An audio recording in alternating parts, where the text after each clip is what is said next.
इधरों की रहना उड़ेगी ਇਹ ਹੁਣ ਦੇਖਣ ਨਹੀਂ ਇਧਰੋਂ ਆ ਕੇ ਸੀਆਈਡੀ ਲੈ ਰਹੀ ਕਿ ਅੰਦਰ ਹੈ ਕੀ ਪਿਆ ਉਹ ਵਿੰਡੋ ਦੇ ਵਿੱਚੋਂ ਚਾਰ ਦਿਨ ਬਾਅਦ इधरों ਵੀ भेजती है समान तो देखा समान पे ਇਧਰੋਂ ਸਮਾਨ ਨਜ਼ਰ ਨਹੀਂ ਆਉਂਦਾ। ਇਹ ਅਸਲ ਵਿੱਚ ਚੜੀ ਆ ਕਿ ਪੈਪ ਸ਼ੈਪ ਲੈਣ ਵਾਸਤੇ। ਉਧਰੋਂ ਸਾਹਮਣੇ ਸਕ੍ਰੈਪ ਨਜ਼ਰ ਆਉਂਦਾ ਹੋਣਾ ਨਾ, ਸਾਹਮਣੇ ਪਿਆ ਹੋਇਆ ਵਿੰਡੋਆਂ 'ਚ। ਹੁਣ ਜਿਸ ਵਿੰਡੋ 'ਚ ਸਮਾਨ ਪਿਆ ਹੈ ਉਹ ਵਿੰਡੋ ਤੇ ਹੈਗੀ ਆ ਉੱਚੀ, ਅੱਖ ਨਜ਼ਰ ਪਈ ਨਹੀਂ ਇਹਨਾਂ ਦੀ।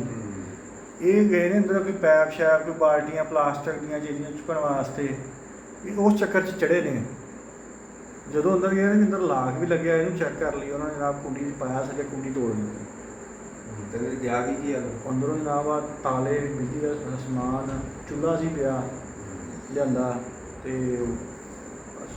ਸਾਰਾ ਸਮਾਨ ਸੀਗਾ ਮੋਟਾ ਮੋਟਾ ਚੁੱਕ ਕੇ ਲੈ ਗਏ। गूगल के अंदर दिन चढ़े थे ਇੱਥੇ ਰਾਤਾਂ ਦੀ ਸਿਕਿਉਰਿਟੀ ਚੱਲ ਰਹੀ ਹੈ, ਅੱਜ ਸਾਹਿਬ ਵੇਖ ਲਓ, ਦਿਨ ਦਿਹਾੜੇ ਕੰਮ ਪੈ ਰਹੇ। ਦੌਰ ਬਦਲ ਗਿਆ ਭਾਈ ਹੁਣ ਬਾਕੀ ਗੱਲ ਸੀ ਉਹ ਕਿਸੇ ਟਾਈਮ ਵੇਖਦਾ ਦਿਲ ਬੇਈਮਾਨ ਹੈ।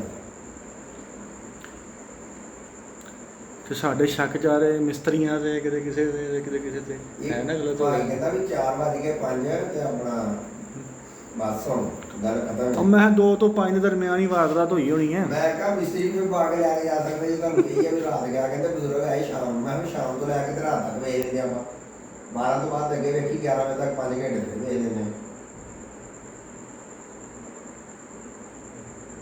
वो अंदरों सामान लाके लिया के आ जाना ਹਾਂਜੀ गेट पे थे ਭਾਈ ਸਾਹਿਬ ਇਹ ਤਾਲਾ ਤੋੜਨਾ ਹੈ। ਮੁੜ ਕੇ ਆ ਕੇ ਤੋੜ ਕੇ ਪਾਇਆ ਤੇ ਲੈ ਗਏ ਉਸ ਹਜੇ ਤਾਲਾ ਨੇ ਵੜ ਕੇ ਅੰਦਰ खुलता नहीं का ਨਹੀਂ ਨਹੀਂ ਐਸਾ ਬਾਹਰੋਂ ਤਾਲਾ ਲੱਗਿਆ ਸੀ ਨਾ, ਅੰਦਰੋਂ ਵੱਡੇ ਗੇਟ ਅੰਦਰੋਂ ਕਿਵੇਂ ਖੁੱਲੇਗਾ, ਬਾਹਰੋਂ ਤਾਲਾ ਲੱਗਾ ਹੈ। ਵੱਡੇ ਗੇਟ ਨੂੰ ਤਾਲਾ ਲਗਾ ਹੈ। ਹਾਂ ਵੱਡੇ ਨੂੰ ਵੀ ਤਾਲਾ ਲੱਗਾ ਹੈ। छोटे ने ਹਾਂਜੀ ਛੋਟੇ ਨੂੰ ਬਾਹਰੋਂ ਤੋੜ ਲਿਆ, ਹੁਣ ਅੰਦਰੋਂ ਜਾ ਕੇ तोड़ लिया उन्होंने ਹਾਂਜੀ ਦੇਸੀ ਤਾਲੇ ਨਹੀਂ ਨਹੀਂ ਚੈਨਾ ਦਾ ਤਾਲਾ ਬਾਹਰ ਲੱਗਾ ਹੈ। एक तोड़ बड़ा तोड़ने की जरूरत है ਤਾਲਾ ਤਾਂ ਤੁਹਾਡਾ ਦੇਸੀ ਲੱਗਾ ਕੱਲ ਪਰਸੋਂ ਦਾ। ਕੱਲ ਪਹਿਲਾਂ ਤਾਂ ਚੈਨਾ ਦਾ एक ਲੱਗਾ। तोड़ ले फिर दूसरा तक तोड़ना ਭਾਈ ਸਾਹਿਬ ਅੰਦਰ ਜਿਹੜਾ ਲੱਗਾ ਨਾ ਤਾਲਾ ਕਿਚਨ ਨੂੰ, अच्छा ਜਿੱਥੇ ਸਮਾਨ ਰੱਖਿਆ ਸੀ ਉਹ ਵੀ ਬੰਦ ਕੀਤਾ ਸੀ ਨਾ, ਉਹਨੂੰ ਤੋੜਿਆ ਜਾ ਕੇ ਫਿਰ। ਕਿਚਨ ਤੇ ਆ ਇਧਰ ਆ ਗਲੀ ਤੁਹਾਡਾ ਉਹ ਨਹੀਂ, ਉਹਨੂੰ ਨਹੀਂ ਛੇੜਿਆ।